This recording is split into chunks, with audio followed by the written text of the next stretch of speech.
Welcome to the Danvers Historical Society. My name is Sheila. I'm one of the volunteers here for this society, and I volunteer for a lot of the education programs, specifically the third grade program we do each year. I'm fortunate enough to volunteer with a group of dedicated educators who, many of them, as volunteers, are now retired teachers. So we're very fortunate to have them be part of our group. It was a little different this year, 2020, where the 2020 third graders of Danvers, of course, were not able to come here on a field trip like they do every June. So we did a lot of things virtually, and we also took our activity book that we give to each child. We digitized it so they were able to go on it and do some of the activities themselves. We also each year try to participate in the Parade of Trees, and we usually pick a historical topic. This year, we decided to celebrate the 100th anniversary of the 19th Amendment and recognize the women's suffragists that were involved in getting us the right to vote as women. So I started to do research, and one of the things we were trying to determine, Ann L. Page, who lived in the Page house next door, we talk about her in our third grade program because of her involvement in the kindergarten movement. She was also active in the abolitionist movement, and many of the women who were active in that did become extremely active in the suffragist movement. We did find proof that she was a suffragist, and we also found proof that she and a group of women here in Danvers started the Danvers Women Association in 1882, and they had their first meeting in Ann's house right next door in the Page house, which is one of our historic properties that the Danvers Historical Society owns today. So after discovering proof that Anne was a suffragette, that kind of spurred us on to focus on our suffragette tree. And this summer I was fortunate to find this book called Finish the Fight, and it was published this summer by the New York Times, and is written by a group of women who write for the New York Times, including Veronica Chambers, Jennifer Harlan, and many others. And it was written for young adults. And so after reading this book, I focused on some of the women in the book in terms of decorating my tree. They told the stories of 12 women, and mostly non-white women who often are ignored or left out of the story of the suffragist movement. Most of us know Susan B. Anthony, Elizabeth Cady Stanton, Lucretia Mott, and some of us may know the Massachusetts Lucy Stone, who were all strong white suffragists. But how many of you have ever heard of Suzette LaFlesche, Sarah Parker Remond, and Ida B. Wells-Burnett, and many others, Jovita Idar and Mabel Lee? So these are women I'm going to focus on today, and also talk a little bit about what I did when I designed the tree. So what I did, I contacted the New York Times and got permission to duplicate a lot of the images they had of some of the women they focused on in the tree. So I did have Suzette LaFlesche, and they did a whole chapter on her. So this is the chapter they did on Suzette LaFlesche. And Suzette LaFlesche was a Native American woman who was born in Nebraska in 1854 and of the Omaha tribe. And she was learned quickly the English language, which was beneficial to her Omaha nation, because then she was able to represent tribal chiefs who had to communicate with U.S. officials. And a lot of that had to deal with their rights on the reservation. She eventually went to school, and she earned a teacher certificate and was the first Native American teacher to be allowed to teach on the reservation in the reservation schools. She continued to be active in the rights for Native Americans, went around the country and spoke about those, but she also became very involved in the women's suffrage movement. And I actually had heard of her because when I worked for the Boston National Historical Park as a park ranger, I gave talks in Faneuil Hall, and Suzette LaFlesche taught in Faneuil Hall in 1879. She was here on one of her trips around the country to speak about Native American rights. She was well known for articles she also wrote about, sadly, white settlers who had used violence against Native Americans to take their lands. Native Americans were important women to the suffragists very early on. In 1848, when the Seneca Falls Convention was happening in New York, the suffragists Elizabeth Cady Stanton and Lucretia Mott actually went to the Iroquois women because they knew that they had certain rights within their own culture.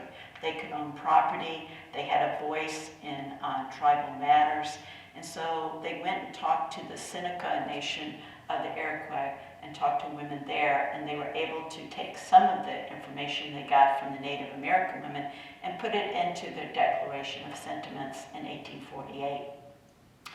The other women I like to talk about is the African American women who, again, are often left out of the story.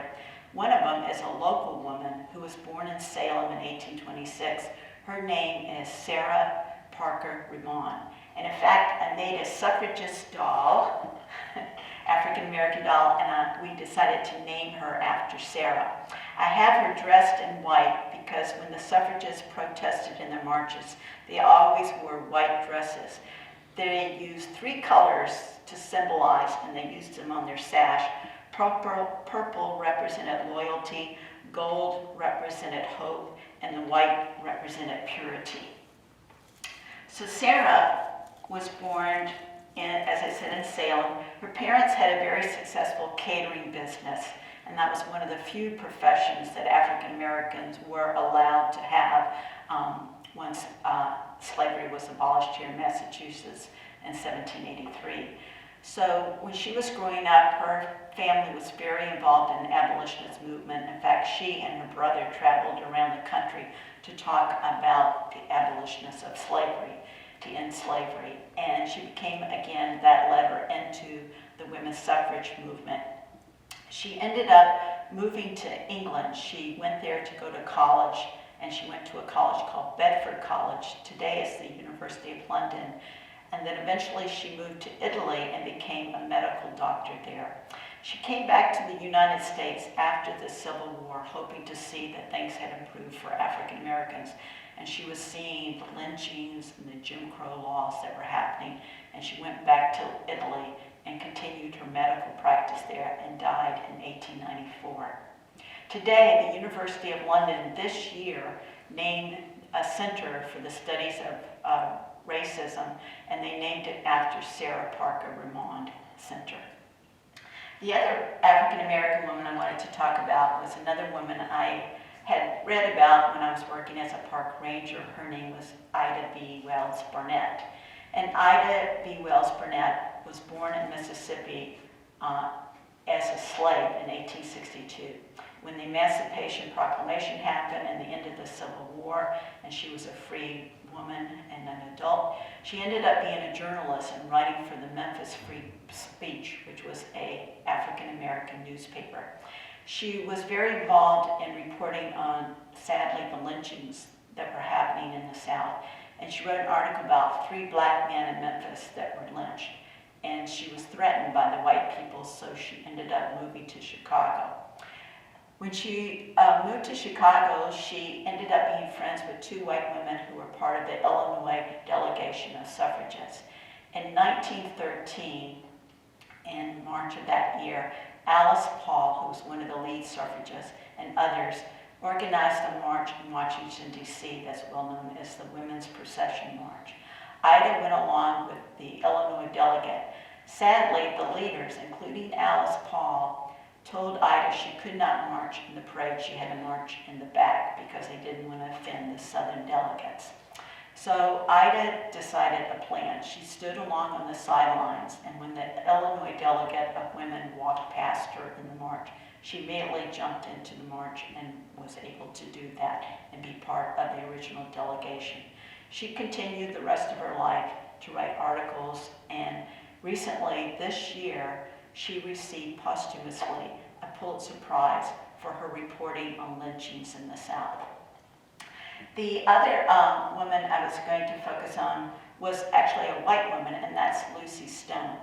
Lucy Stone is a Massachusetts woman. She was born here, and she was a very strong advocate for women's rights. I like to talk about Lucy Stone because I love to talk about her when I gave talks in Faneuil Hall. Because Lucy Stone in 1873 convinced the city officials to let her rent the hall. She told them she was doing it to celebrate the 100th anniversary of the Boston Tea Party. But she had something else in mind. They were not allowing any women to speak in Faneuil Hall on the stage. So what she decided to do, she would rent the hall, and then she would be up on the stage with some other of her friends, women and men, and they would speak about women's rights and that women have taxation without representation, and maybe they should go and dump tea into the harbor. It was a big scandal, and when it was reported in the newspaper the next day, they reported about all the men who gave speeches and didn't talk about Lucy Stone or the other women who spoke that day. So she's a big hero here in Massachusetts. In fact, the Massachusetts State Capitol has a bust of Lucy Stone and also of Sarah Parker Remond in the state capitol today. It took years in Faneuil Hall. There used to be 3 busts of 3 white men on the stage: Daniel Webster, John Adams, John Quincy Adams. Then it took until the 1990s till we finally could get Frederick Douglass, a bust of him on the stage, because he spoke there for many years. Then it wasn't until the 2000s that we finally got a bust of Lucy Stone up on the stage at Faneuil Hall, which you can see today. So when I made this tree and I got the images of the different women, one of the other things I did, I wanted to have, of course, Christmas ornaments. So I wanted to use the colors purple and gold and white. And so I ended up making stars on the tree that represent the colors. So I found purple and gold paper and made them into stars. And then I was also, for gifts, one of the gifts is the book, Finish the Fight book, that you can win with a tree. And then the other thing I did was I went to local women who own businesses, and I got gift certificates from like T. Camilla Envo's Salon, which is right across the street, and another friend of mine, Carolyn's Farm Kitchens. She's in Haverhill, and she donated a gift certificate as well.